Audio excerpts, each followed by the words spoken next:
Doy la más cordial bienvenida a esta última sesión de este curso que ha tenido como objetivo principal hacer un paneo general de la historia del arte occidental. Es un curso desde el punto de vista de la estructuración complicado, porque evidentemente, imagínense ustedes todo el tiempo que hemos recorrido. Comenzamos más o menos y alrededor de por allá del año 50.000 antes de Cristo, cuando el ser humano comenzó a transformar piedras en lanzas. Un poquito más adelante, hacia el 30.000 antes de Cristo, cuando empezó a manifestarse en las pinturas rupestres, y luego lo que ocurre con las primeras civilizaciones, y a partir de allí empezamos una línea de tiempo que nos llevó por Grecia, nos llevó por Roma, nos llevó a la Edad Media, al románico, al gótico, al esplendoroso Renacimiento, al barroco, al rococó, el neoclasicismo, el impresionismo, y ya muy cercano en las últimas dos sesiones, en la sesión 8, estuvimos platicando sobre el postimpresionismo y las primeras vanguardias, estas en donde ya encontramos artistas como Picasso, artistas como Edvard Munch, el pintor del grito, artistas como Salvador Dalí en el surrealismo. Y evidentemente muchas obras, muchos artistas, muchos temas quedan pues sin poderse presentar porque eso tiene este curso. O sea, es un curso que, como les había yo platicado desde el principio, es como dijo Lolita Ayala cuando tenía el noticiero. Ella decía muchas noticias en pocas palabras, pues aquí es mucho tiempo en poco tiempo. O sea, casi que podría ser así, ¿no? Pero lo importante cuando estamos empezando a involucrarnos con la historia del arte, o incluso si ya nos fuimos involucrando y de repente tenemos dispersos los tiempos y tenemos dispersos los estilos, ordenarlos y colocarlos en esa línea de tiempo es muy interesante porque nos va de alguna manera estructurando mentalmente el estudio. Y sin duda, pues cuando ya queremos tener más información sobre la historia del arte, pues tener esa claridad de tiempo también se vuelve muy importante. Mencionaba yo que es determinante ir conociendo el contexto histórico, porque si no, las propuestas artísticas se vuelven absurdas.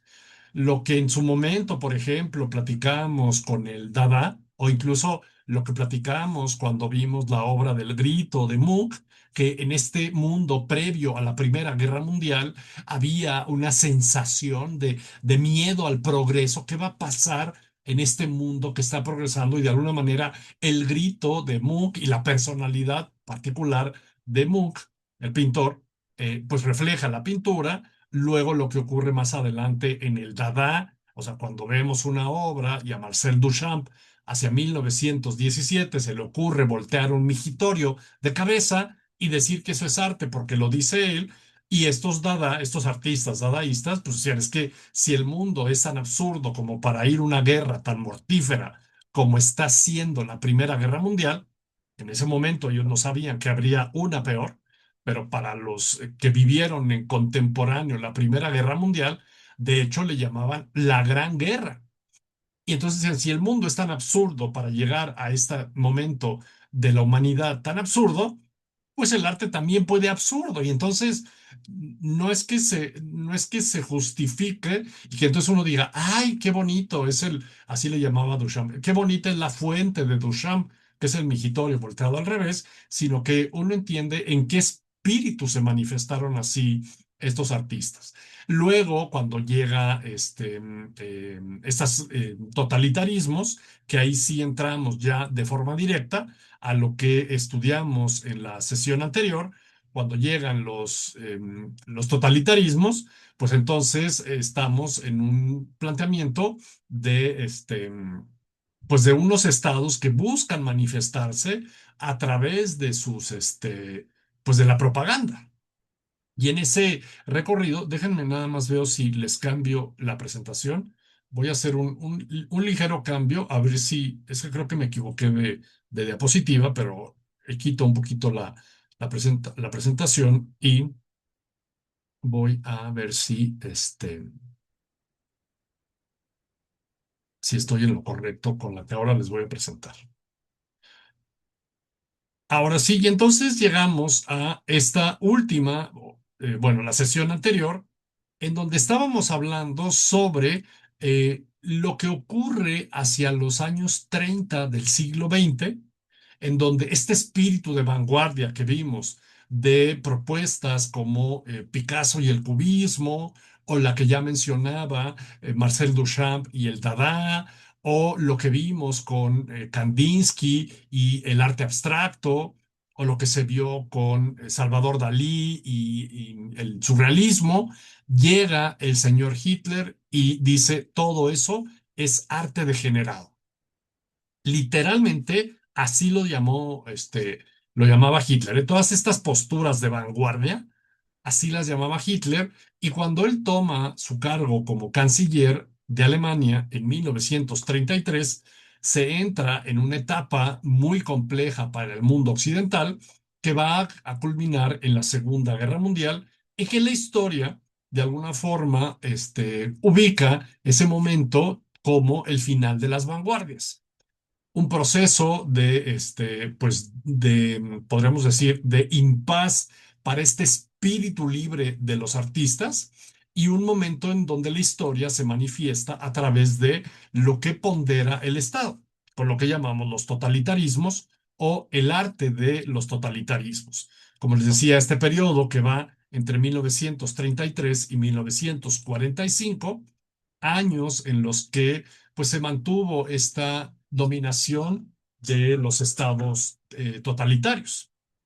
El exilio y la ruptura, a partir de allí, muchos, por un lado, se cierra la Bauhaus, esta escuela alemana que ponderaba, pues de alguna forma, reunir como todas estas posturas de vanguardia, y luego más adelante, pues tienen muchos artistas que huir. Algunos se quedan, como también lo vimos, resguardados en sus lugares de residencia, como fue el caso de Picasso o como fue el caso de Edvard Munch. Y luego muchos otros, el que había sido director de esa escuela, la que les digo que se llama la Bauhaus, se llamaba Walter Gropius. Él era evidentemente alemán. Él huye a Estados Unidos y se convierte determinante para reconfigurar la identidad arquitectónica y urbana de la arquitectura de Estados Unidos. Otros artistas muy enfocados a la arquitectura, como un señor que se llamaba Mies van der Rohe, muy famoso en esta línea de una arquitectura limpia y sin ningún tipo de ornamento, pues va y se instala también en Estados Unidos. O Le Corbusier, otro arquitecto, un arquitecto suizo. Él termina, por ejemplo, incluso siendo el que diseña el edificio de la ONU. Y así, esta etapa lo que hace es que, pues de alguna manera, muda la capital del arte a Nueva York, y a partir de allí, pues para empezar, Estados Unidos debe aprender a ser esa capital del arte. Y luego debe también, pues de alguna manera, pues combinar su muy pragmática forma de ser en la cuestión de la economía, y de alguna manera el arte empieza a entrar en un campo del mercado. Es el arte de alguna forma, y suena un poco como romper con el romanticismo del arte, pero el arte también se empieza a convertir en un producto. Y entran también lo que estudiamos como las segundas vanguardias, que en realidad más bien sería como o el arte de la segunda mitad del siglo XX, o incluso, en lo más puntual, debería ser el arte de la posguerra, haciendo referencia a la Segunda Guerra Mundial, en donde se desarrollan movimientos como el expresionismo abstracto. Me detuve un poco en la sesión anterior a platicarles sobre Pollock, este pintor que que tenía su técnica que se conoce como el dripping. Y un poco la anécdota que les contaba de Pollock, lo mismo pasaba con otro señor que se llamaba Rothko. Y es la imagen que les puse en la portada de la sesión 9. Marroco, que también está en esta línea del expresionismo abstracto, pero él en una corriente que se estudia como los campos de color, porque son cuadros de gran formato. Cuando les hablo de gran formato es que eran como de 1,80 por 3 metros. Y entonces se formaban unos campos de color, o sea, el color en esta proyección que emite, que fue lo que también empezamos a estudiar, por ejemplo, con el fauvismo, pues hacía estas grandes propuestas abstractas, pero que terminaban transmitiendo sensaciones porque había una conciencia en lo que provoca el color. Y hay también una cantidad de anécdotas con Marrotco. Vimos el cuadro de Wilhelm de Kooning, esta mujer que está como mal pintada, pero que les exponía en ese momento que Wilhelm de Kooning, pues de alguna manera, era como decir, o sea, ¿cómo voy a pintar una mujer con todas las proporciones hechas y derechas cuando el mundo está completamente deshecho? Y en ese planteamiento, pues estábamos llegando a esta segunda mitad del siglo XX y finalmente, pues vamos a que, pues el arte tiene que rehacerse.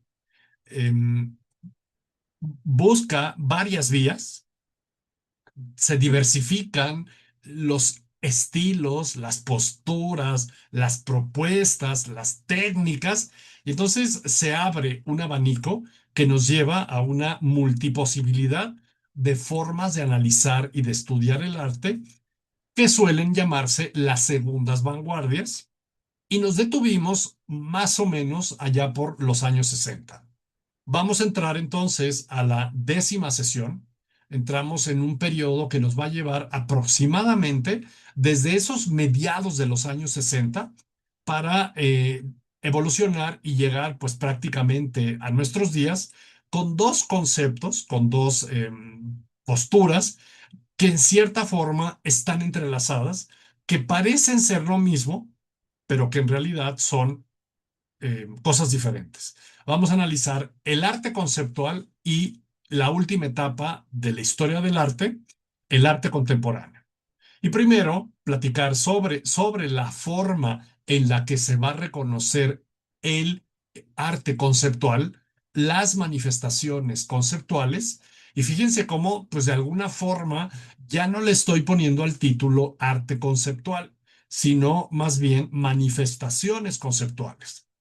No me detengo mucho para poder ir avanzando y luego entraremos ya en la última etapa de la historia del arte. Esta etapa está ubicada, mientras que el arte conceptual lo vamos a ubicar en su momento, podríamos decir, de surgimiento entre los años 60 y a los años 80, entre comillas, porque la realidad es que el arte conceptual sigue siendo una de las formas en las cuales se manifiesta el arte contemporáneo, pero luego hay una ruptura muy importante hacia mediados de los años 80, una postura que se conoce como la posmodernidad, un planteamiento filosófico, sociológico, en donde se rompen por completo todos los pensamientos tradicionales. Entonces es una especie como decir, ahora sí se puede hacer lo que sea. Y es la última etapa en la que se está viviendo y que de alguna manera, pues el arte conceptual podría fecharse a partir, perdón, el arte contemporáneo se podría fechar como punto de partida, porque es muy difícil poder tener un momento de inicio hacia mediados de los años 80. Estamos viendo en la parte izquierda, perdónenme, una obra o un fragmento de una obra de un artista contemporáneo considerado en este momento el más reconocido, el más famoso. Es ahora muy difícil poder decir el mejor porque el arte contemporáneo se vuelve tan discutido, se vuelve tan, pues complejo de poder incluso nosotros mismos entenderlo y decir si nos gusta o no nos gusta. Esta obra se conoce como el perrito, el globo perrito. Un típico globo, un típico globo de la Alameda, del jardín y de la feria de Perrito, en donde en este reconocimiento de cómo el arte popular o las manifestaciones populares, estoy hablando de este artista que se llama Jeff Koons, pueden de alguna manera, así como lo hizo en su tiempo Andy Warhol, incluso involucrarse en el mundo del arte. Y entonces crea estos grandes perritos, y digo grandes porque son perritos que llegan a medir incluso hasta 3 metros de altura, y les da diferentes colores. Prácticamente siempre es el mismo perrito, pero hay azules, hay anaranjados, hay verdes, hay amarillos. Y aquí es donde también el arte contemporáneo entra en un planteamiento donde dice el mismo Kunz. Aquí lo interesante no es lo que hace el artista, o sea, lo que hace el artista con sus manos, sino la idea que tiene y luego la puede desarrollar. Pues mi taller es un gran taller el que tiene Jeff Koons. Es un personaje que pues evidentemente tiene unos ingresos bastante interesantes, y es donde también viene la parte complicada del arte contemporáneo al estar tan involucrado con la cuestión del dinero. Y evidentemente, pues este perrito se vuelve un producto. Así es la cosa, muchachos. De veras, yo sé que es una etapa que nos va a romper la parte del romanticismo, del arte, la creatividad del ser humano y su capacidad de ejecución, pero pues no, estamos entrando en la última etapa de la línea de tiempo.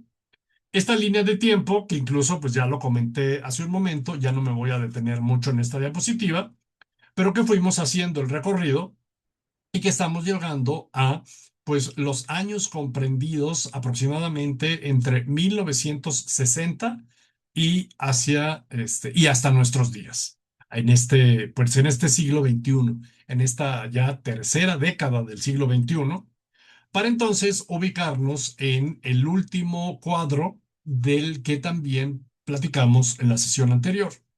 Les exponía la sesión anterior y toma parte un poco de estos diferentes, de este abanico que les decía que tiene el arte, en donde son tantas las manifestaciones que empiezan a darse en la posguerra, estas tendencias abstractas, tendencias racionalistas, tendencias figurativas y tendencias conceptuales, es la manera en la que yo propongo estudiar el arte entre 1945, posterior a la Segunda Guerra Mundial, y aproximadamente 1960, porque son tantas las posibilidades. O sea, como les decía, por ejemplo, dentro del expresionismo abstracto, solo para irme sobre esa misma línea que ya estaba yo comentando, podemos tener el action painting, que era la forma en la que trabajaba Pollock, ese dripping, ese estar chorreando la pintura, o tenemos la postura de lo que hace Marrotko, que son los campos de color. Pero, por ejemplo, en campos de color hay otros artistas que se conocen allí, como Ellsworth Kelly o como Frank Stella. Un poco en el action painting, pues podríamos más bien poner al Wilhelm de Kooning, al que vimos en la sesión anterior, pero hay también una especie de manifestaciones como el informalismo, el arte povera.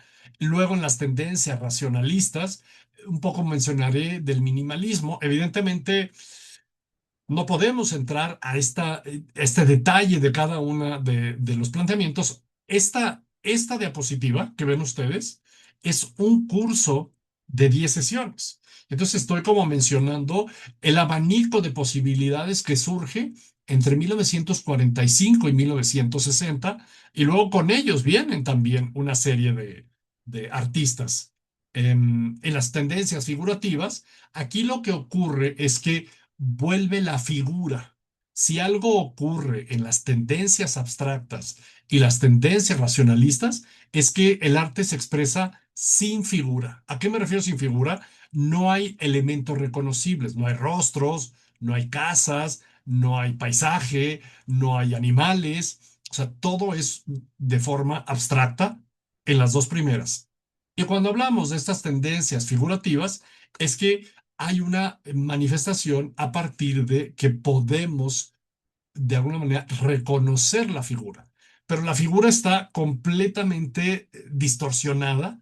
Hay un artista, por ejemplo, en este planteamiento que se llama Francis Bacon, que deforma por completo la figura en unas expresiones incluso hasta agresivas y violentas.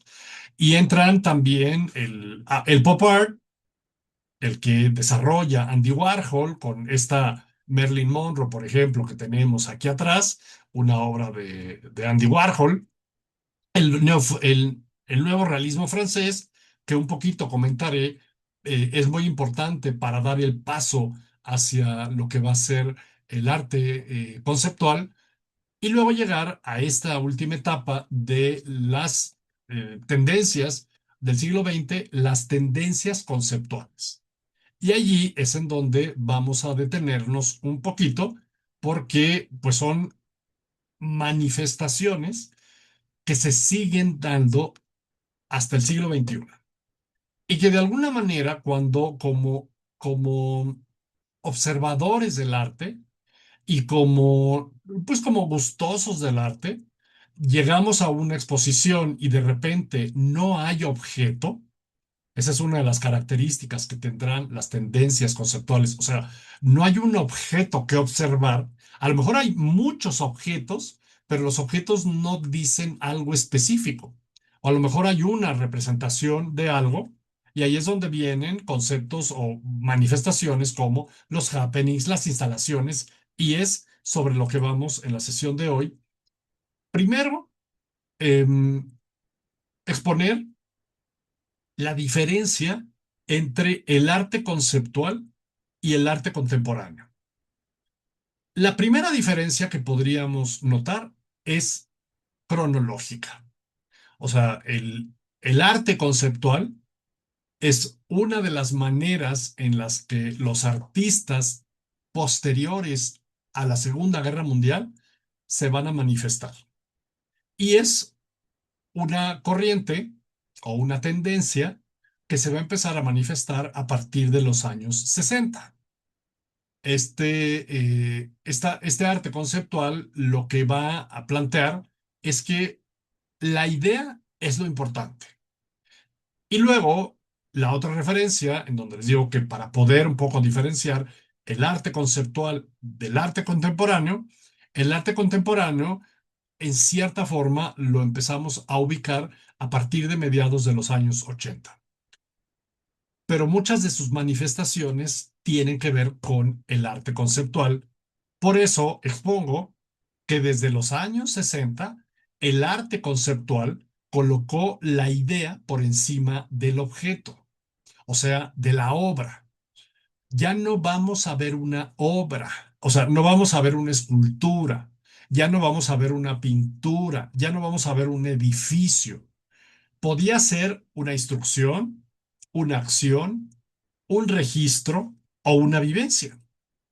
Y ahí es donde nosotros observadores quedamos un poco como descolocados, como decir, ¿qué tomada de pelo es esta? Ya ni siquiera no es que no me guste, es que ni siquiera entendí qué fue lo que pasó. En los 80, en el ambiente postmoderno, estas y otras posturas abrieron una nueva actitud. Regresa el objeto, por así decirlo, pero además prácticamente se pueden aceptar pues todos los estilos del pasado, más todas las posturas que puedan ocurrírsele al artista a partir de ese momento. El objeto volvió, o sea, el objeto es la pintura, la escultura, pero ya no ocupó el centro único. Convivió con ideas, procesos, instalaciones, cuerpos, archivo, mercado, museo, espectador. Voy a adelantarme para que esto no se nos quede tan en líneas y pues llegan a confundirse. Lo contemporáneo incorpora manifestaciones conceptuales, pero también lo amplía dentro de todo un sistema que muchas veces es estudiado como el universo del arte contemporáneo. Vamos a empezar por las manifestaciones conceptuales. Vámonos para atrás, vamos a ubicarnos hacia mediados de los años 60 y vamos, incluso vámonos todavía un poco más para atrás. La primera reflexión es que el arte conceptual es cuando la idea ya no termina en el objeto. O sea, les pongo en la parte izquierda lo que en cierta forma es nuestra relación más aprendida y más lógica con el arte. Una Theotokos de un icono bizantino, una pues especie como de interpretación de la Gioconda, un fragmento de una de las de uno de los frescos de Diego Rivera, luego también en la parte de abajo una reinterpretación de los frescos de Rafael. Un poco lo que traté fue hacer una alusión a lo que de alguna manera está en nuestra mente en el momento que escuchamos arte y en el momento que escuchamos artes plásticas. Alguna vez ya comenté, las artes plásticas son aquellas que tienen un objeto o un material de inicio y se transforman. La pintura, el pigmento se transforma en imágenes, la arquitectura, materiales, piedra, arena, etcétera, madera se convierten en una edificación. En la escultura, una piedra, una cantera, un mármol, un bronce se convierten en una escultura. Esas son las artes plásticas. Y nos hemos enfocado definitivamente en este curso a las artes plásticas. Pero llegó un momento en donde aparecen artistas y entonces nos vamos a esta imagen que está en la parte inferior. Este estilo está dentro de las tendencias racionalistas que les planteaba hace un momento en la tabla, porque si se fijan, todo está perfectamente ordenado. O sea, esa formación de los dos bloques horizontales con un bloque vertical están repetidos, pero además, si lo pudiéramos ver desde arriba, nos podríamos dar cuenta que todos están perfectamente colocados. O sea, tienen un ordenamiento en donde no se colocaron al azar, fueron perfectamente colocados en una disposición de estado, uno y otro, a una distancia perfectamente medida, uno del otro y el otro del otro, hacia un sentido y hacia el otro. Por eso es que se llaman tendencias racionalistas, porque están perfectamente colocadas. Pero aquí lo importante es que ya no es el objeto, o sea, esas maderas, esos bloques de madera, no son la obra, o sea, son parte de la obra, porque además están colocados en ese ordenamiento lógico que les exponía hace un momento, en un espacio en el cual el artista tiene, pues de alguna manera, la referencia de las dimensiones del espacio. Entonces, él sabrá si lo distribuye pues a lo largo y a lo ancho de todo el espacio, o si lo concentra hacia un lado, o si lo concentra hacia el otro. Esa es parte de esa propuesta. Y luego falta un participante o un componente muy importante que es la persona que circula en ese espacio. Y entonces, al ir transitando, la percepción de nosotros, de cómo van cambiando esas sensaciones de esos objetos colocados en ese espacio, ese es el objetivo primordial de esta obra.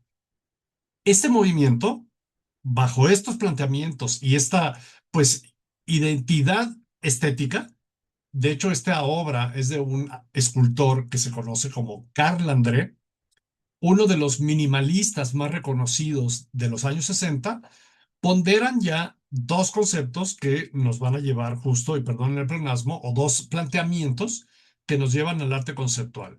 Uno es la idea, o sea, aquí lo importante es cómo lo creó él, o sea, cómo lo ordenó, lo distribuyó, lo colocó, cómo decidió poner dos horizontales, uno vertical. Hay otras instalaciones de este muchacho que son unos ordenamientos distintos. Y luego entra la persona que lo va de alguna manera a vivir. Y entonces entra esta parte donde la idea es lo importante, no el objeto. Ahí es donde, y por eso esta diapositiva se llama así, cuando la idea ya no termina en el objeto. O sea, hasta pues prácticamente incluso las segundas vanguardias o estos movimientos posteriores a la Segunda Guerra Mundial que vimos, una pintura de Andy Warhol o una pintura que les decía de Pollock, allí la idea, si bien es un expresionismo abstracto, termina en un objeto. Y ese objeto es el lienzo. Y ese lienzo se cuelga y se pega.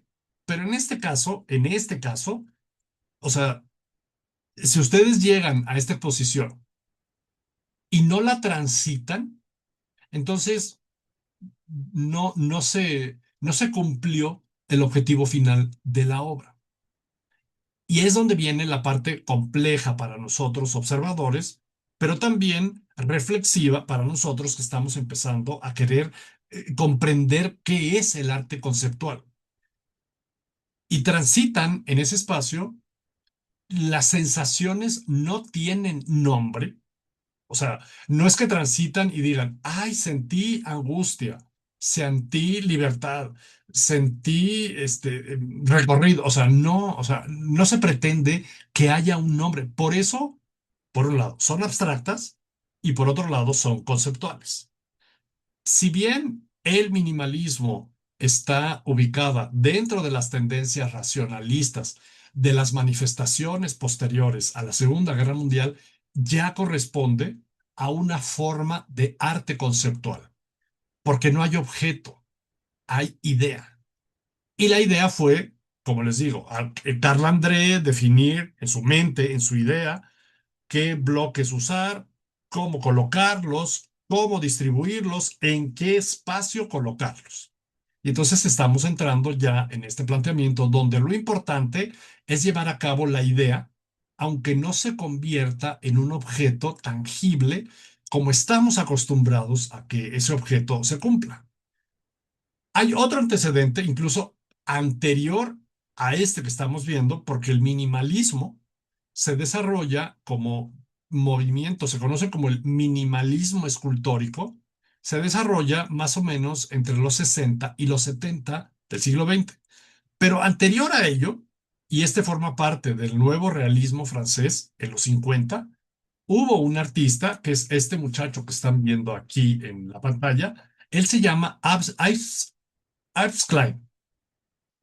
Él tuvo su etapa, podríamos decir, importante, pues básicamente en la década de los 50.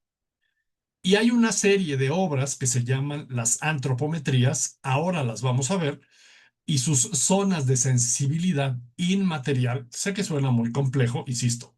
Ahora que lo veamos, esto se va a disipar, estas palabras tan rimbombantes se van a disipar y desplazaron el objeto hacia la idea. Pero en el caso de Yves Klein, todavía su proceso dejó objeto. Solo una reflexión más para que no se vuelva tan complicado el planteamiento.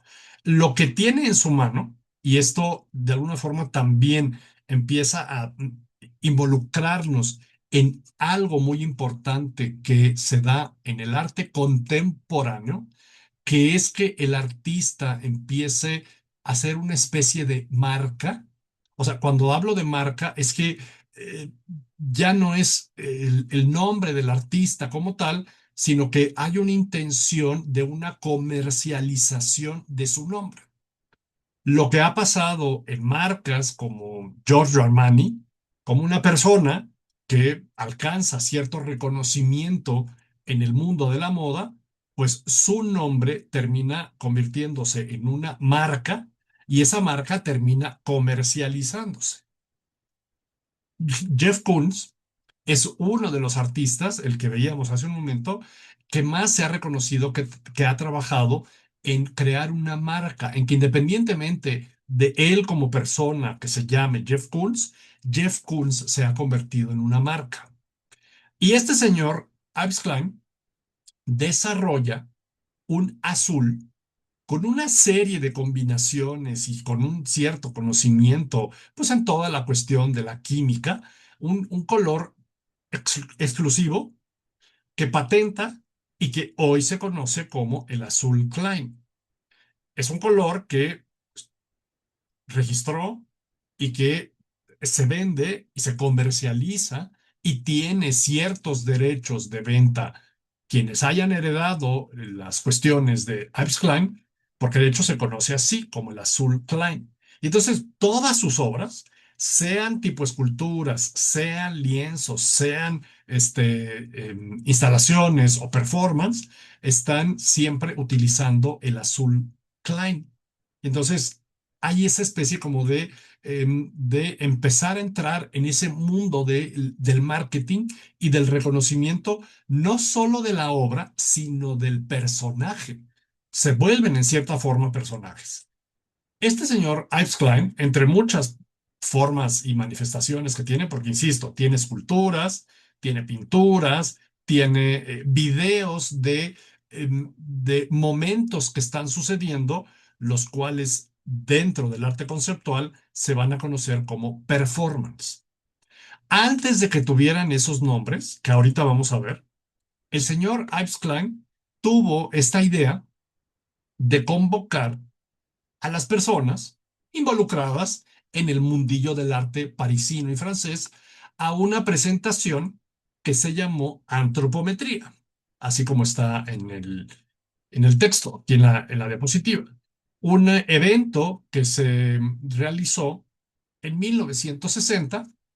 E imaginen ustedes que son así, pues personas que viven en París y son muy del mundo del arte. Ya pasó la guerra, ya se reconstruyó París, en cierta forma, pues ya se reabrieron los negocios, la galería. Ya es una vida normal en el París de 1960. Y entonces, de repente, pues, como saben, estos galeristas que ustedes son gustosos del arte, les llega una invitación a su casa y les dicen, los invitamos a la presentación Antropometría del señor Ives Klein el día fulano a todas horas. Venga usted bien vestido. Porque pues, era de mucho pompín y demás. Pues vean, el señor Ives Klein, pues que era así, un señor muy elegante. Siempre se presentaba así o con traje, o con chaleco, con su moñito, o con su corbata. Así, incluso en los videos donde está trabajando, él está impecablemente vestido. Y entonces llegan allí a la galería, a donde estaba la invitación, y los reciben con una copita, un canapé. Pase usted, por favor, por aquí. Siéntese por aquí. Y la música ahí tocando. Vean como en esta imagen de hasta abajo se ve allí la orquesta, ¿no? En un momento comenzará el evento. Y entonces ya se sientan ustedes y platican con la persona de al lado. Y, ay, no, pues a ti cómo te ha ido. No, pues bien, pero esta situación tan difícil que está viviendo Francia, Argelia, está muy, muy rebelde porque está en esta etapa en donde Argelia se quiere independizar. Y entonces dicen, no, está muy rebelde Argelia. No, ¿qué vamos a hacer? No, pues ojalá que venga ya el señor, Charles de Gaulle a calmar todo este momento porque está muy... Así, bueno, estaban platicando de la vida, ¿no? Y entonces de repente dicen, ya, señoras y señores, por supuesto, madame, monsieur, en francés, ¿no? Pero se los estoy traduciendo. Madame y monsieur, vamos a empezar con el performance antropometrías. Y de repente salen tres muchachas, bien guapas y de figura bastante artística, vamos a decirle así, completamente desnudas, y de repente se empiezan a embadurnar con pintura del azul Klein y empiezan a, pues ahora sí que a moverse en los lienzos que están sobre el piso o a colocarse sobre la pared, que es lo que pasa en esta primera imagen que está aquí, donde está la muchacha en tres cuartos, y entonces llega ella y se pega en la pared, y si no conocieran ustedes la historia de Epps Klein, pues verían la obra y dirían, ay, parece Mickey Mouse. Pues no. Este momento, o sea, esta actividad se va a conocer como un... Es que esta tiene dos condiciones. Por un lado, es un happening, es un anglicismo, y entonces se traduciría como un está ocurriendo, porque, porque efectivamente está sucediendo. Por eso se llama un happening. Y va a ser una de las manifestaciones del arte conceptual, van a ser los happenings. Pero también hay un performance, porque hay todo ahora sí que traducido al inglés, hay toda una coordinación del evento. Desde que llegaron, su copita, su cóctel, la música, mientras las muchachas están haciendo todos estos movimientos, la música está siendo parte de todo el ambiente. Ese es un performance. Y si se fijan, aquí no está Yves Klein. Él tuvo la idea, y ahí es donde entramos en el arte conceptual. O sea, él tuvo la idea, él desarrolla su Azul Klein, él convoca, él decide cómo es que se van a desarrollar y cuáles van a ser los movimientos de las modelos, pero él no está ejecutando. Eso es el arte conceptual. Cuando la idea está por encima de la técnica, de la ejecución. Pero lo interesante en el caso de Ives Klein es que todavía hubo en él, de alguna forma, la idea de dejar constancia. Y entonces, lo que hicieron las muchachas se convirtieron en lienzos, que es lo que estamos viendo acá, o sea, acá, no acá, esta obra de aquí. Y entonces hay, evidentemente, antropometría uno, antropometría 2, antropometría 3. En este caso, esta que estamos viendo se exhibe en el Museo Guggenheim de Bilbao. Hay varias, porque además de que fueron varios performances en diferentes momentos, entonces quedaron vestigios de diferentes lienzos. Y evidentemente tienen un costo verdaderamente interesante, pero aquí es donde viene esta. Axe Klein es uno de los artistas más, más importantes de este momento, porque está teniendo o está planteando lo que va a ser el arte conceptual. De alguna forma lo está aplicando a principios de los 60. Como les digo, en este caso está teniendo todavía una especie como de tener constancia en un objeto que podría considerarse como un arte abstracto. Pero ya que conocemos cómo se llevó a cabo la obra que está acá, ya podemos decir que no es un arte abstracto, es el resultado de un happening que todavía se pudo conservar en un lienzo. Y así trabajó, era muy intenso, Ives Klein, muere muy joven en 1962, pero definitivamente pues dejó y planteó las bases de lo que va a ser el arte conceptual, el cual, pues como les decía, ya aquí volvemos a este minimalismo que veíamos hace un momento, esta etapa y esta corriente o este movimiento, es que de veras luego ya aquí empieza a costar mucho trabajo si decirle corriente, movimiento, estilo. Esto es el minimalismo. Son una serie este ya es en los mediados de los 60, un poquito después de esta historia que les platicaba de Ives Klein, en donde estos escultores, miren, la obra que está hasta la izquierda, es otra vez una obra de Carl André, pero fíjense cómo ahora coloca diferente, tanto, en este caso, un bloque simple, están colocados hacia una esquina, y ahí quien está faltando somos nosotros como transeúntes. No importa si los tiras. O sea, aquí si tú transitas, si se tira uno o se voltea, no importa. O sea, llegan y lo vuelven a poner en su lugar. Luego hay otro, el que está con estos cubos anaranjados, se llama Donald Judd. Hay otro que se conoce como Sol Levitt, que es el que tenemos en la parte del medio. Y luego el de los tubos, hacía puras instalaciones. Allí entramos en otra de las formas o de las manifestaciones que va a tener el arte conceptual, las instalaciones. Fíjense, ya llevamos happenings, performance, instalaciones, en donde la obra no son los tubos, ni cómo están colocados, porque a veces los colocaba en diagonal, a veces los colocaba en horizontal, a veces los colocaba en forma de rayo, y entonces uno se quedaba viendo así los tubos, y no es ir a ver los tubos, es ir a sentir cómo se modifica la sensación del espacio. Y el último es ay, déjenme, Carl André, Donald Judd, Sotheby, Robert Morris. Este último es Robert Morris. Él era tan minimalista que utilizó siempre esa L y la colocaba en diferentes lugares y en diferentes posiciones para justamente manipular el espacio. De alguna forma, el minimalismo, pues, dio continuidad a la vivencia. Está todavía como una tendencia racionalista, pero sin duda ya es una manifestación del arte conceptual, porque otra vez no hay, no hay necesidad de que ninguno de estos artistas, ellos con su propia mano, coloquen los objetos. O sea, la idea de cómo se iban a colocar es del artista.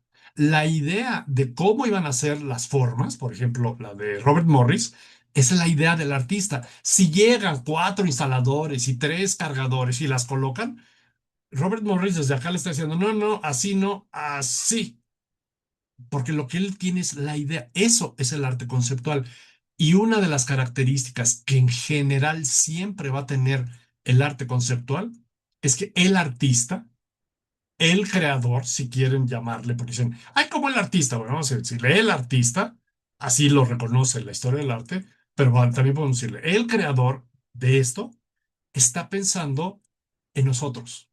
Es decir, en el momento en el que entre el observador, que incluso tampoco ya no somos observadores, somos más bien como perceptores, receptores. Entonces, él lo que quiere es que tengamos esa vivencia y tengamos esas percepciones. Los objetos no eran lo importante, la percepción era la esencia creativa. Esta parte es importantísima en el arte conceptual, porque aunque nos parezcan tomadas de pelo, el artista estaba pensando en nosotros. Suena muy romántico, pero así es. Hay una complicación en estas obras, en la actualidad, que es la siguiente. En muchos museos, como ya está reconocido el minimalismo como pues un momento importante del arte conceptual, entonces ponen la obra y entonces le ponen estos límites que le ponen a las obras en los museos. Ya ven que tienen límites, ¿no? Entonces están ustedes y se quieren acercar y dicen, no se puede acercar más. Ah, o sea, le ponen raya, hagan de cuenta que al que está acá de los cubos, le ponen una raya y entonces nosotros como visitantes del museo, ahí sí nos convertimos en observadores y decimos, esta cosa es un absurdo, porque puesto así, es un absurdo. Si no hay una interacción en el arte conceptual, evidentemente todas las obras se vuelven absurdas. Y ahí es donde aparecen las diferentes manifestaciones. Hay happening, ya un poco estuve con eh, con Ives Klein. ¿Qué es un happening? O sea, lo estamos viviendo mientras está sucediendo. Hay una instalación, que es un poco lo que mencioné con Dan Flavin, el de los tubos de neón, que ahora ya ni hay tubos de neón, ¿no? Estábamos en los 60, entonces le ponía colores. Luego tenemos el body art, en donde el cuerpo se vuelve el lienzo en diferentes formas, ¿eh? A veces puede ser pintándolo o a veces puede ser incluso poniéndose el artista a disposición pues del observador. Es que de veras ya no es observador, del participante. Arte Povera, este es uno más, es un poco que tiene su parte medio de instalación y medio objeto, porque lo que pretende es transmitir algún tipo de reflexión, a veces social, utilizando puros materiales de desperdicio. Luego viene la interacción urbana, cuando hay una propuesta de reclamo o una propuesta, pues de alguna manera, de alguna composición estética, que luego empezó a tener mucho éxito hacia principios del siglo XXI Y hoy ya ven, tenemos las ciudades llenas de expresiones, de intervenciones urbanas.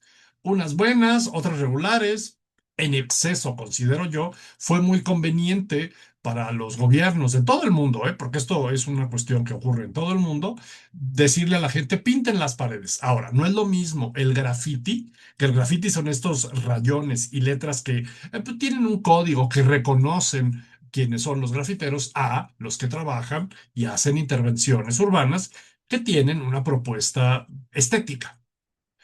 El videoarte y también el performance. Y de forma muy general, mencionarlos, los happenings, pues es, como les decía, cuando está sucediendo. Esta es una obra que se conoce como Fluidos. Fue trabajada por Alan Caprow en diferentes momentos. El registro de esta obra, y digo el registro porque pues se requería o de la fotografía o del video, porque otra característica que va a tener el arte conceptual es que es temporal. En el caso del minimalismo, tiene la posibilidad de que dure un poco más, la semana o meses, depende los acuerdos que se hagan con el espacio, pero generalmente es efímera de efímera, o sea, así casi de chasquido de dedos, porque eh, o es mientras está ocurriendo el evento, en este caso, a lo que se le ocurre a este señor, Alan Caprow, es hacer pues un rectángulo, pues un cubo rectangular de hielo, de cubos de hielo, o de bloques de hielo, más que de cubos, de bloques de hielo. Y entonces invita a la gente a que los coloque y luego a que vea derretirse el cubo. Está sucediendo, es un happening. Y lo hizo en varios lugares. Es una de las obras más representativas. Luego vienen las instalaciones. Aquí hay otra artista. Bueno, de hecho, en este ejemplo aparece una artista japonesa todavía muy involucrada en la historia del arte, tanto conceptual como contemporáneo. De hecho, es una de estas artistas que puso estas primeras piedras en el arte conceptual y han trascendido al arte contemporáneo. Está reconocida, pues, como una de las artistas más influyentes del arte conceptual y en este momento una de las artistas más, pues podemos decir, más reconocidas, no como lo que le ocurre a Jeff Koons en esta construcción mercadológica de la marca y tal, sino más bien por todo su proceso artístico, Yayoi Kusama. Y Yayoi Kusama, pues de alguna manera tiene una personalidad muy particular. Ella tiene un trastorno mental en donde su mundo está lleno de bolas. O sea, su mente está llena de bolas. Y entonces es incluso hasta entre expresionista, pero todo se hace en grandes instalaciones, llena de diferentes formas. En este caso son estos como cojines amorfos de bolas y casi todas sus obras se llaman Infinity Mirror porque los espejos multiplican como por mucho el espacio.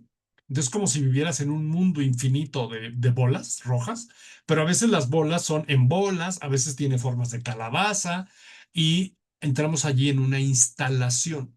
O sea, el espacio y lo que está dentro del espacio es una instalación. En este caso, Yayoi Kusama sí forma parte de la ejecución de estos elementos, pero no se puede poner a hacerlos todos ella.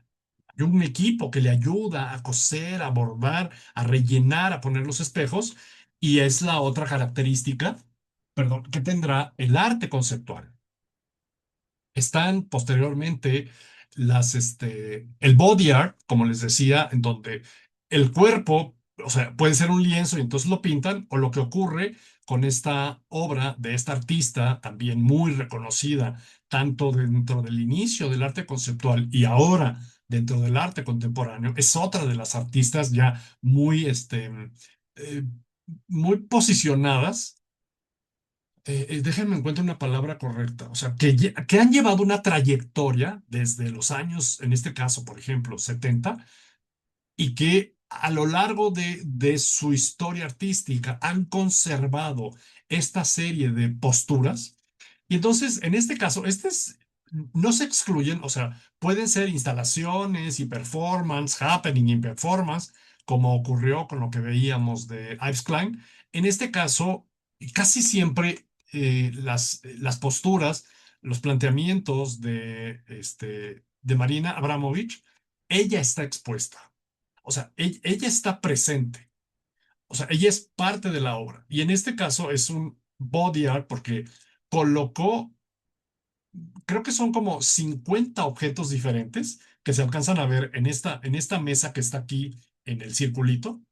Un pedazo de pan, uvas, pistola, plumones, collares, curitas. Y ella quedó detenida, o sea, sentada frente a un público que llegaba, veía la mesa y entonces decidía lo que iba a hacer con su cuerpo. Y entonces, pues aquí lo hizo varias ocasiones. Hay dos imágenes que queda el registro. En una le colgaron un collar con esa insignia medio de los Illuminati, le pintaron el cuerpo y luego en la otra incluso le pintaron la frente, le pusieron un curita, luego hasta incluso llegaron a esta pues postura eh, de quien lo hace a ponerle la pistola. Y entonces el arte conceptual, de alguna forma, también va midiendo eh, el actuar del participante, o sea, nosotros. Y entonces ahí también es como decir, a ver qué hacen estos ante esta situación. Y evidentemente hay toda una serie de estudios y registros. Hubo un evento, uno de los eventos que planteó este, em, Marina Abramovich fue pues, violento.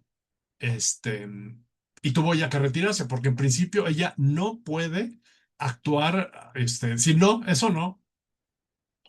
Buscaban que lo que estaba en la mesa este, no fuera peligroso para ella, pero sí llegó a haber alguna intención indebida, vamos a decirlo así.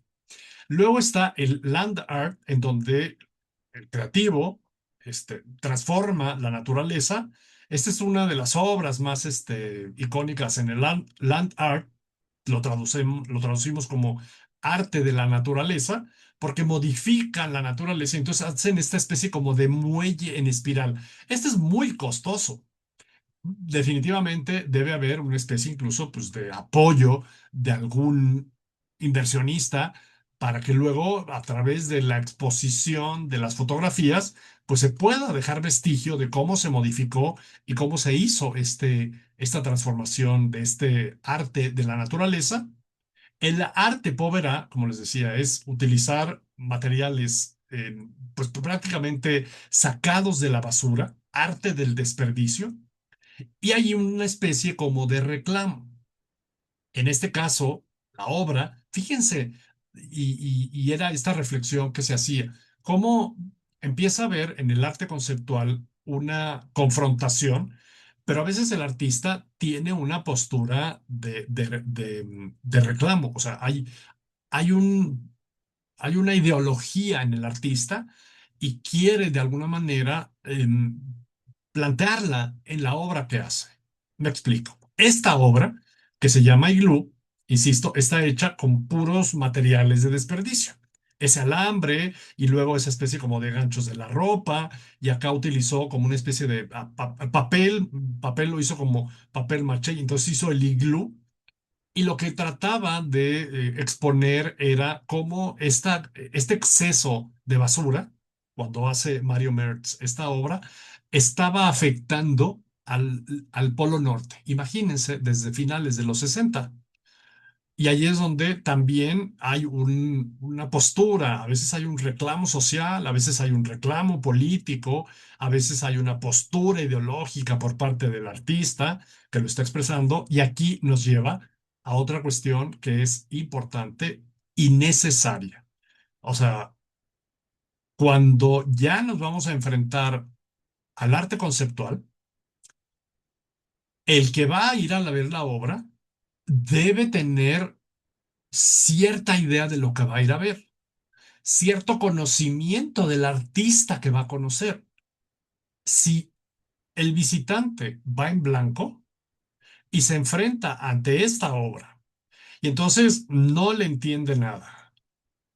Miren, lo más, o sea, lo correcto, o sea, porque evidentemente uno podría ir a una exposición de arte contemporáneo, no haber tenido un estudio previo, y entonces, o sea, uno podría ir al museo, enfrentarse a la obra y no entenderla nada, pero lo que no puede hacer uno después de una condición así es decir, esto es una porquería, fue una tomada de pelo, o sea, no boquita cerrada y no digo nada. Luego iré a ver de qué se trató.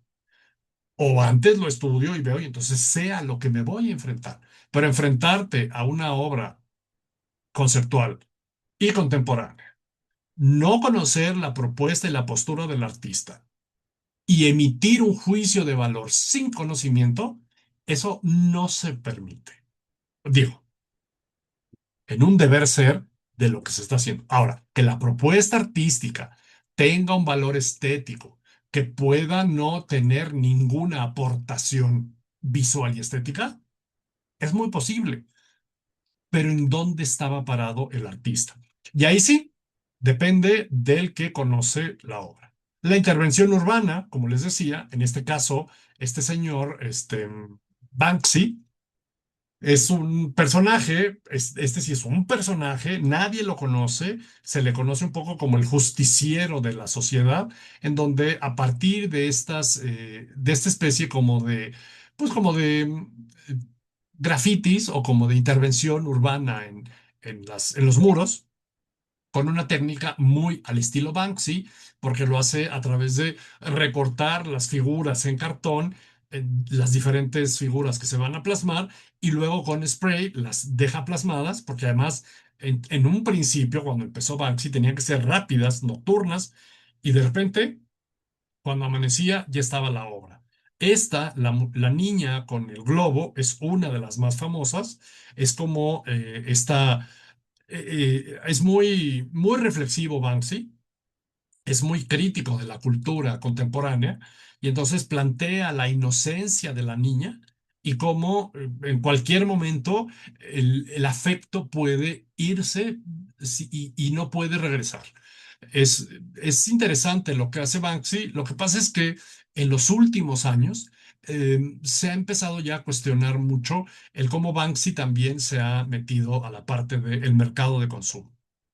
Y luego el video arte, en donde pues, el video como tal empieza a formar parte de las expresiones artísticas. Esta obra, que es un poco, podríamos decir, cómica, de un artista en el 74, Nam June, en donde una cámara está tomando la imagen del Buda y el Buda se está viendo en la imagen. Es una especie entre instalación, performance, medio crítica y pues allí estamos teniendo el performance es lo que está ocurriendo. Aquí Yoko Ono, un parecido a lo que hizo la Abramovich, también permitió que se le interviniera su ropa, es pues una especie como de producción y llegamos a la última etapa del curso que es definir lo complejo, el arte contemporáneo. Pero ya de alguna forma, a partir del arte conceptual, vimos una de las manifestaciones más importantes de lo que ocurre en el arte contemporáneo. Dicho de otra forma, el arte conceptual comenzó a mediados de los 60 y de repente llegó el tiempo contemporáneo y se metió el arte conceptual al momento contemporáneo. Pero también re- regresó la pintura, la escultura, combinada con el performance o con la instalación. O sea, todo empezó a formar parte de este poderse hacer en el arte contemporáneo. Vamos a una pausa de 5 minutos y volvemos a la última parte de nuestro curso.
Vamos a continuar, vamos a la última parte de nuestro curso. En este momento empiezan a sonar las golondrinas porque, porque ya estamos pues en el final del curso cuando llegamos también a esta última etapa de la historia del arte. Ya muchos conceptos del arte contemporáneo están expuestos en lo que vimos anteriormente con el arte conceptual. Un porcentaje muy importante en cuanto a las manifestaciones que se están dando en el arte contemporáneo tiene que ver con el arte conceptual. Pero si bien, como les decía, allí a partir de mediados de los 80 y entramos ya un poco a esta, a la temática de esta diapositiva, que también ya lo comenté, los días del arte contemporáneo, cuando llegamos a mediados de los años 80, vuelve a expresarse el artista con la pintura, con la escultura, se combinan con las instalaciones, o sea, no es que estén combinadas al mismo tiempo, sino que hay artistas que hacen instalaciones, hay artistas que hacen pintura, hay artistas que hacen escultura, hay algunos que combinan la escultura con la instalación, el performance, o sea, llegamos a un momento en donde todo es posible. Para cuestiones didácticas, y así lo plantea la historia del arte, y tomando el posmodernismo como punto de quiebre, suele ubicarse desde mediados de los 80 y hasta nuestros días. Y aquí es importante, sin llevar a una profundidad, porque es un planteamiento bastante interesante, pero al mismo tiempo profundo, hablar de qué es la posmodernidad y qué es el posmodernismo. Hacia por allá de finales de los años 60 y principios de los años 70, hubo varios filósofos, sociólogos, que plantearon que el mundo había llegado a un momento en el que ya no creía en lo que ellos llamaban los metadiscursos, o sea, los grandes discursos, en los grandes conceptos ideológicos de la humanidad, como el nacionalismo, el cristianismo, el capitalismo, el socialismo, estas grandes ideas que habían dominado desde pues prácticamente pues los principios de los tiempos, por lo pronto del mundo moderno, allá a partir de principios del siglo XV, les estoy hablando de 1400 en adelante, se fueron desmantelando, se fueron desmoronando y a partir de esos años 80, la sociedad consolidó pues todas esas rupturas que se fueron viviendo en los 60 y en los 70, con los movimientos hippies y con todas estas posturas de amor y paz, y mejor la paz y no la guerra, y ya no te hago caso, y los rebeldes sin causa. O sea, todos estos momentos que fueron rompiendo ese deber hacer y deber ser, llega el posmodernismo, que de hecho por eso se llama posmodernismo, porque rompe todas esas ideas que empezaron a plantearse cuando allá en los 1500, 1400 surgió la Edad Moderna. Y evidentemente el arte se ve también involucrado en esta postura, pues, todo se puede. Y si vemos nosotros cómo vivimos en el mundo contemporáneo del siglo XXI, en donde cada vez nos sorprendemos más de todas las posibilidades de tipos de vida que se pueden llevar a cabo, y uno dice es que a dónde va a llegar el mundo, pues todo esto empieza a plantearse y empieza a vivirse esta posmodernidad. Muchos sociólogos plantean que en este momento estamos viviendo en un mundo posmoderno bajo el planteamiento de que todo se puede hacer, de que todo es válido. Evidentemente, el arte entra en esta postura. Hay posturas irónicas, hay posturas confrontativas, hay posturas de enojo, hay posturas lúdicas, y estoy hablando aquí específicamente del arte. Cuando digo lúdica, es posturas divertidas, hay posturas tecnológicas, más ahora que ha ido evolucionando la tecnología digital y la inteligencia artificial. Y entonces no hay tampoco bajo un solo planteamiento, no es que todos los artistas estén en un reclamo político, todos los artistas estén en una postura progresista. O sea, Hay unos artistas, o sea, evidentemente el perrito de Kunz, pues es una postura completamente abocada a, de alguna manera, transformar esta cultura de pop en arte. Y así, cada artista va teniendo sus planteamientos. Este ejemplo que vemos aquí es, además de que está hecho por un artista que también está muy reconocido dentro del arte contemporáneo, en estas magnas, estos magnos objetos por el tamaño, es coloquialmente conocida como el Jelly Bean. Eh, en realidad, el nombre oficial se conoce como Cloud Gate, como la puerta de las nubes. Porque un poco la idea que tenía era de reflejar el cielo, pero en realidad refleja todo el entorno. Es un planteamiento que no tenía la intención de parecerse al dulce Jelly Bean, pero que en la creatividad y en la interacción y en el permiso que da el arte contemporáneo de que el, del que es que les digo que me cuesta trabajo ahora el nombre que nos debemos dar del participante del arte contemporáneo, pues le ponga el nombre que le hace tener esa relación con la obra. Bueno, y es mundialmente famoso como el Jelly Bean. El caso es que esta obra es de un artista más enfocado a la cuestión de la escultura, pero en algunos casos también hace instalaciones. Anish Kapoor se llama el artista. Y en todas sus propuestas integra muchos planteamientos de sus creencias religiosas hindús y tiene una técnica muy industrializada. Porque para hacer este gran jelly bean, pues tiene que hacer una estructura de acero que está luego forrada con placas de aluminio cromado, pero luego trabajado de tal forma la unión entre las placas de aluminio para que parezca que es una sola pieza. Tecnológicamente es una belleza, pero además la interacción que provoca es muy interesante. Para la ciudad de Chicago se ha vuelto un referente y prácticamente una visita obligada a ir a por lo menos tomarse una foto, además de las múltiples posibilidades que puedes hacerte, porque depende en donde estés parado, te estás viendo diferente, se reflejan cosas diferentes, dependiendo cómo sea el día, nublado, asoleado, lluvioso, nevando, o sea, es una obra interminable. Y esa es una de las posturas que empieza a plantear el arte contemporáneo, esa coexistencia entre la propuesta artística, la creencia del artista, que se vuelve también un arte conceptual, porque fue Anish Kapoor quien tuvo la idea, pero fueron toda una serie de personas quienes ejecutaron la obra. Y la interacción que tiene con el público, pues la hace muy reconocible.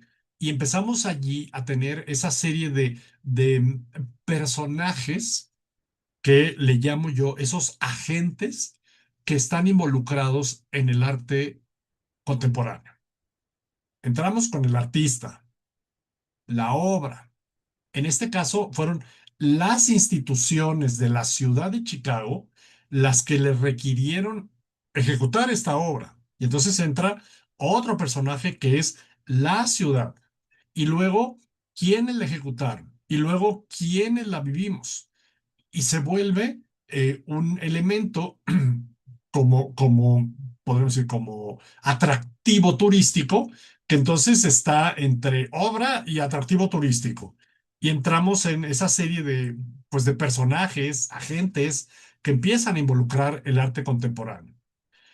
Los artes contemporáneos es un periodo de casi medio siglo, porque, insisto, vamos más o menos de los 80 y ya estamos en la segunda mitad de la de la tercera década del siglo XXI.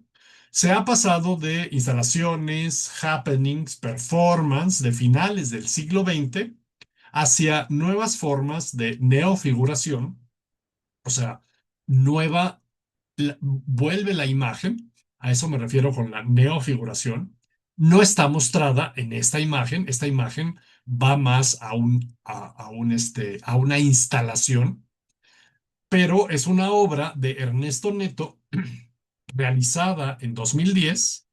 Esta fue presentada en el Museo de Arte Contemporáneo Internacional y, y puede llevarse a diferentes lugares.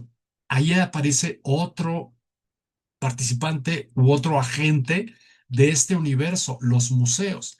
Hay muchas obras que no pueden, que no pueden comprarse y llevarse a su casa, que necesitan ser vividas en una instalación. Y esta es una de estas posibilidades, porque hace esta instalación con esta especie como de peluches, haciendo diferentes formas. En realidad no son como de peluches, son peluches.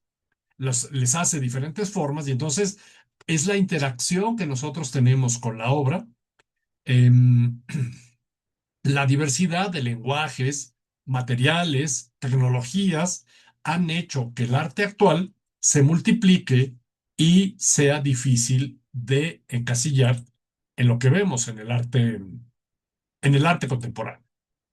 La gran característica del arte contemporáneo es la constante, es que ya no existe una corriente dominante. Ya se puede manifestar en diferentes posibilidades. Performance, instalaciones, esculturas, elementos urbanos, como el que vimos hace un momento. Entonces, la constante es que ya no existe una sola corriente dominante. Interactúan múltiples formas de expresión, múltiples artistas. O sea, en este momento hay, no sé, como así en el top de artistas que están en el discurso del arte contemporáneo, y digo en el top, pues calculemos unos 100. Están los del very top, ¿no? Por decirlo así, los del very top. Interactúan múltiples tendencias simultáneas, formas de expresión, artistas. Además, requiere de un espectador más informado. Esto es con lo que finalizaba antes del recreo esta presentación. O sea, está bien.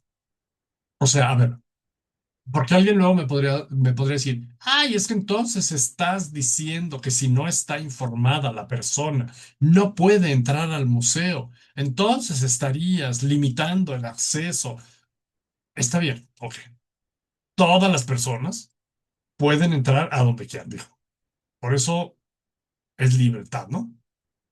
Pero lo que no puede hacer la persona es hacer una crítica y un juicio de valor negativo sin tener información. Esta es una tomada de pelo. Esta fue una porquería. Es que esto lo podía haber hecho cualquiera. No, eso no se puede. O sea, eso es lo que no se permite. Insisto, si lo viste, si te quedaste con cara de Juan y saliste del museo, lo que conviene es no alcancé a entender lo que vi. Necesito entender qué quiso decir el artista.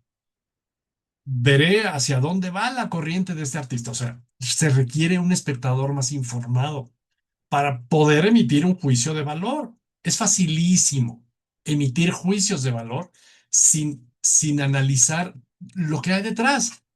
Por más locuachón que sea el artista, por más absurda que sea la propuesta que vimos. O sea, habrá que informarnos para poder estar, pues por lo pronto emitiendo un juicio de valor y no se obliga a que esto sea, una belleza. Hablando de ello, aquí es donde aparece este señor tan, pues criticado en los últimos años, ¿no? O sea, el señor Mauricio Catalán, el plátano. Aparece ese momento que les decía en donde todo mundo dice, ay, claro, ¿ves? Te lo dije. Esta es una tontería. Es un absurdo. Como un plátano, pero yo también lo hubiera podido pegar. Cuando hablamos de esta obra se llama Comedia. La obra del plátano pegado a la pared, de Mauricio Catalán, lo primero que hay que aclarar es algo muy simple. La obra no es el plátano, que es parte de lo que ya vimos hace un momento. Ya no es lo que estamos viendo. sino lo que está, cuando estábamos en en el arte conceptual, es lo que está ocurriendo, lo que estamos sintiendo, lo que estamos viviendo. Y cuando entramos al arte contemporáneo, ya no es lo que estamos viendo. O sea, la obra no es el plátano. Aquí vale la pena detenernos un momento y entonces nos remontamos a lo que hace un momento decía. ¿Quién es este artista? ¿Y por qué el plátano pegado en la pared costó esa cantidad de dinero? Catalán es un creador italiano con una trayectoria consolidada dentro del arte contemporáneo, reconocido por obras provocadoras, irónicas y muchas veces incómodas. Ha expuesto en museos y sus piezas suelen cuestionar el poder, la religión, la política y el propio mundo del arte. Su fama no viene de hacer ocurrencias, aunque esta en principio termina siendo una ocurrencia, sino de construir a lo largo de los años un lenguaje basado en la provocación y el humor crítico. Por eso, cuando Catalan pega un plátano en la pared, no se percibe como una ocurrencia aislada, sino como parte de la forma en la que Catalan se manifiesta, parte de una carrera que ya tiene un reconocimiento y además un conocimiento de cómo se manifiesta Mauricio Catalán. El plátano es solo el pretexto. Lo que el artista hizo fue tomar un objeto cotidiano, algo que cualquiera puede comprar en una tienda, y colocarlo dentro del mundo del arte para provocar una reacción. Lo logró. La pieza se presentó en 2019 en la feria más importante del arte, que se conoce como Art Basel. Esta exposición, Art Basel, insisto, ahora sí que repito, es la exposición más importante de las obras que se quieren luego vender en cantidades bastante interesantes, se tienen que presentar en esta exposición. Se llama así porque originalmente se daba la única que había en Basilea, en Suiza, pero se volvió tan interesante y pues, un mercado también, un mercado tan interesante que entonces se abrieron diferentes Expo Basel. Esta, donde se presentó la de Catalán, fue la de Miami. También hay una, evidentemente, en Qatar y hay evidentemente una en Hong Kong, que significa, ¿no? Las sedes donde se hace. El caso es que esta obra, que se presentó en Miami, la presentó Catalán a través de una galería y lo que realmente se vendió no fue el plátano, sino el certificado que autorizaba al comprador a recrear la obra siguiendo ciertas indicaciones. Es decir, el plátano se puede cambiar, se puede tirar, se puede volver a poner, pero debe seguir las instrucciones de en qué posición se debe poner, de qué tamaño debe ser la cinta, cómo se debe colocar el plátano. O sea, hay una serie de lineamientos que, insisto, igual, es como decir, yo también pudiera decir esas instrucciones. Pues sí, pero el señor Catalán fue el que tiene esa carrera para que a él se le reconozca. Entonces, la pregunta sería, ¿por qué alguien paga millones por algo así? La respuesta no está en el objeto, sino en el sistema que lo respalda.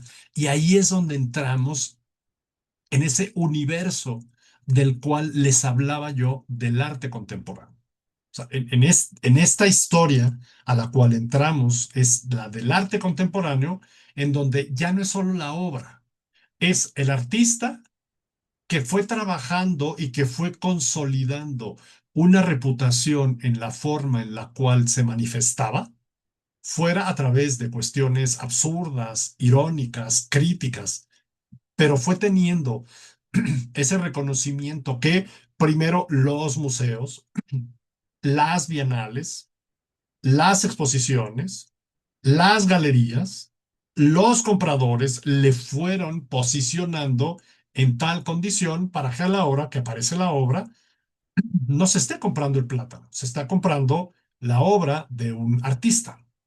Y así, Catalán no está intentando engañar a nadie. Más bien, está poniendo en la mesa y de forma muy directa cómo funciona el mundo del arte contemporáneo. Y ahí es donde deja de ser un plátano y se convierte en una especie de un espejo incómodo, porque nos obliga a preguntarnos si realmente estamos viendo la obra o si estamos viendo todo el sistema que lo hace posible. Y la respuesta es, estamos viendo todo el sistema que lo hace posible. O sea, el plátano por sí solo no tiene el valor en lo que se vendió la obra, 6 millones de dólares, sino en todo ese universo que llevó a que esa obra pueda venderse en esa cantidad. Y Catalán no engañó a nadie. O sea, él la planteó y se compró.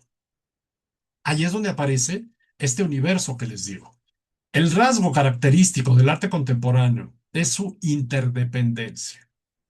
El artista, un poco en orden, el artista, la obra, el museo, las galerías de arte, las bienales, que son poco más enfocadas a la exposición desde una perspectiva cultural artística, las exposiciones, que tienen un planteamiento y una postura más comercial, pero también de exponer las obras de arte, los coleccionistas, las subastas, el observador, el participante, o sea, nosotros, todos son necesarios para legitimarse, pero está ocurriendo de forma simultánea.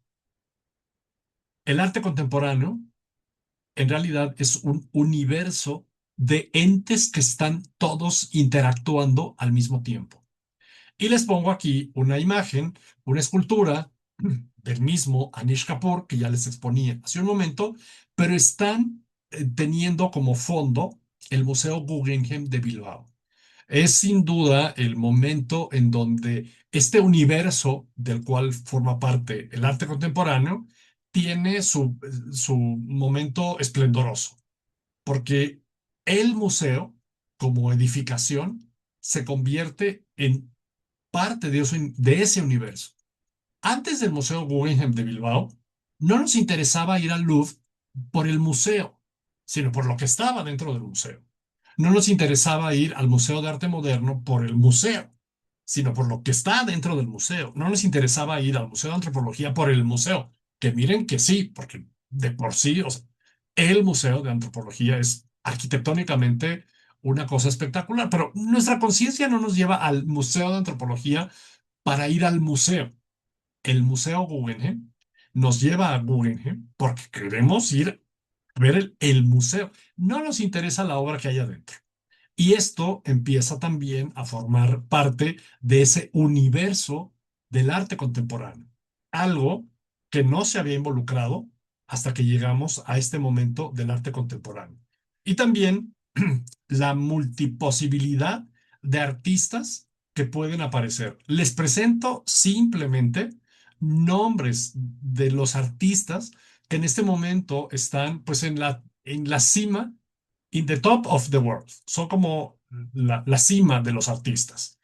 Este bandolero del arte, Banksy, Damien Hirst, después de Anish Kapoor, muy probablemente el segundo lugar sea Damien Hirst, un personaje muy controversial que presenta obras que confrontan un poco el respeto a la naturaleza, al animal como ente viviente, porque muchas de sus propuestas son colocar en grandes recipientes de formol a vacas, jirafas, tiburones, y luego hace otras obras que visualmente son bastante agradables, pero que están hechas con alas de mariposa real.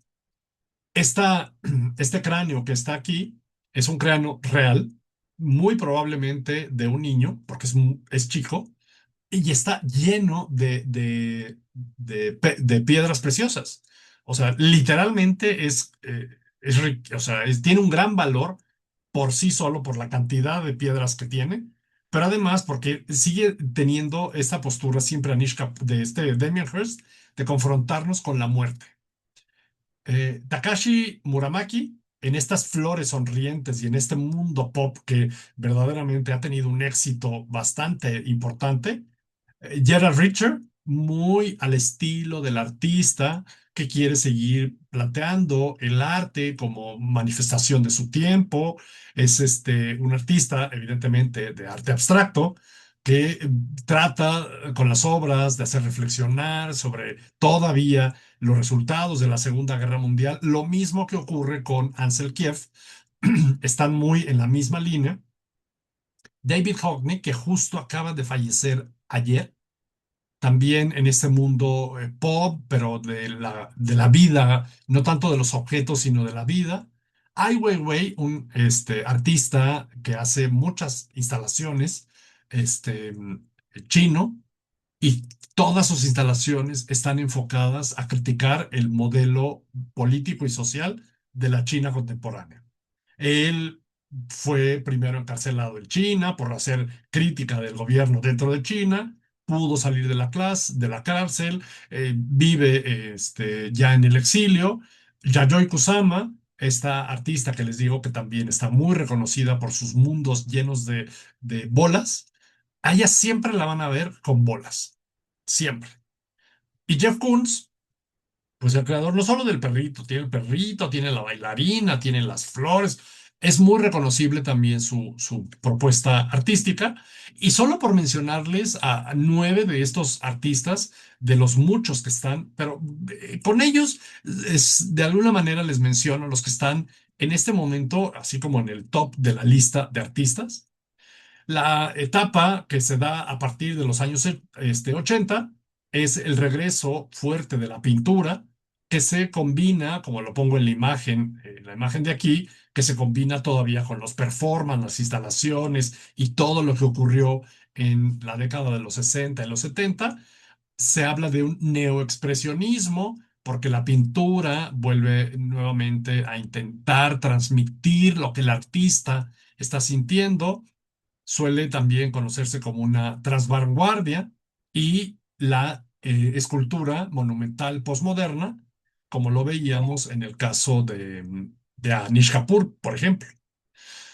Y finalmente, el arte digital. También entró el arte, pues, a la tecnología, fíjense, así como cuando del fresco surgió el lienzo y luego se pudo entonces pintar en el lienzo, pues allí la tecnología modificó la forma en la que se hacía arte. Cuando luego, más adelante, se pudo tener el pigmento en los tubos y entonces el artista pudo salir al aire, al plein air, y entonces aparecieron los impresionistas porque la tecnología le permitió poderse llevar su cajita de tubos de pintura. Y pues entonces la tecnología también estuvo involucrada con el arte. Pues aquí aparece esta nueva etapa, la tecnología digital, toda esta posibilidad de interactuar, de crear experiencias inmersivas, proyecciones, incluso interacción, porque ya muchos sensores permiten que al tocar diferentes lugares o la misma instalación, hace que cualquier lugar que se toque se cree una imagen diferente, porque hay una especie de sensores digitales. Y se vuelve el observador, el participante, interactúa con la obra. Esta que vemos, por ejemplo, en la parte superior, es una obra que, dependiendo dónde pisamos o nos colocamos, se van creando una especie de ondas y se modifica la imagen porque tiene esos sensores, la proyección, en niveles ya bastante sofisticados de estos artistas digitales, para poder provocar todo ese tipo de interacciones, o incluso la que está en la parte inferior, que es una especie de instalación heredada de aquel Dan Flavin que habíamos visto con los tubos de luz neón, perdón, de luz fluorescente de colores. Pues en este caso también estas colocaciones se mueven, programado pues, por computadora, para que las luces tengan ese movimiento, y nosotros lo que estamos es percibiendo ese entorno mientras se está moviendo el espacio, que es lo que nos va a permitir la parte, este, la tecnología digital. Y finalmente, la inteligencia artificial, que también ya se involucró. Este ejemplo, que se conoce como un surprise, presentado por un artista que se llama Ralph, artista o programador o como se le diga ahora, en 2022 en el Museo de Arte Moderno, explica el planteamiento que esa imagen que están viendo ustedes es efímera, porque lo que hizo fue darle esta información, lo que se conoce como el prompt que se le da a la inteligencia artificial para que haga lo que tú necesitas que haga la inteligencia artificial. Entonces, este artista le da esa indicación, le da esa orden a la inteligencia artificial para que entonces, a partir de todo lo que está expuesto en el Museo de Arte Moderno, lo cual se tuvo que introducir en esa información, en ese que les digo, en ese prompt, y entonces se vayan creando imágenes aleatorias que no tienen que ser figurativas y van resultando este tipo de pues elementos abstractos, pero en realidad se están proyectando y están cambiando mientras se están observando. Y entonces se vuelve más bien este, una indicación, es una especie de arte conceptual que está utilizando la inteligencia artificial, porque quien tuvo la idea y quien le dio toda esa información fue el señor Riefling Allen, pero es la tecnología la que está creando este objeto que se está constantemente moviendo. Así, pues, esta historia en este momento puedo decirles que continuará y continuará en un periodo del arte en donde empezaremos a ir más despacio para dar seguimiento a, o más bien, o para empezar la primera etapa de la historia del arte, el arte de la prehistoria y las primeras civilizaciones. Es un largo viaje el que pretendemos iniciar a partir del próximo módulo porque pues nos llevará entonces a través de 10 sesiones, la extensión que tuvo este curso, para conocer tres momentos distintos del mundo antiguo: la prehistoria, Mesopotamia y Egipto.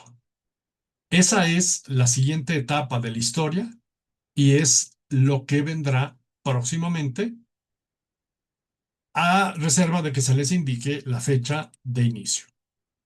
Por ahora, muchas gracias. Les agradezco su participación. Ha sido un grupo, la verdad, bastante participativo y eso hace que yo tenga mucha más empatía y pueda platicarles más chismes y lo que ocurre con la historia del arte. De verdad, les agradezco mucho su participación, el que hayan confiado en mí en estas clases. La historia y la historia del arte está hecha a base de fuentes de información. ¿Y esto qué quiere decir? Que no hay una sola historia, no hay una historia verdadera. Cada quien cuenta la historia conforme la vamos estudiando, nos vamos nutriendo, la vamos reflexionando, analizando, sintetizando, y eso mismo es lo que va a ir ocurriendo con ustedes. Irán conociendo otros planteamientos, otras formas de ir entendiendo tanto la historia como el arte, y después de varios planteamientos y de ir conociendo, ustedes crearán su propia línea de tiempo y su propia historia, que eso es lo más importante cuando se estudia historia y cuando se estudia historia del arte. Yo he sido una de esas fuentes y me siento de verdad muy agradecido que hayan tomado este curso. Por ahora, gracias y hemos culminado este curso.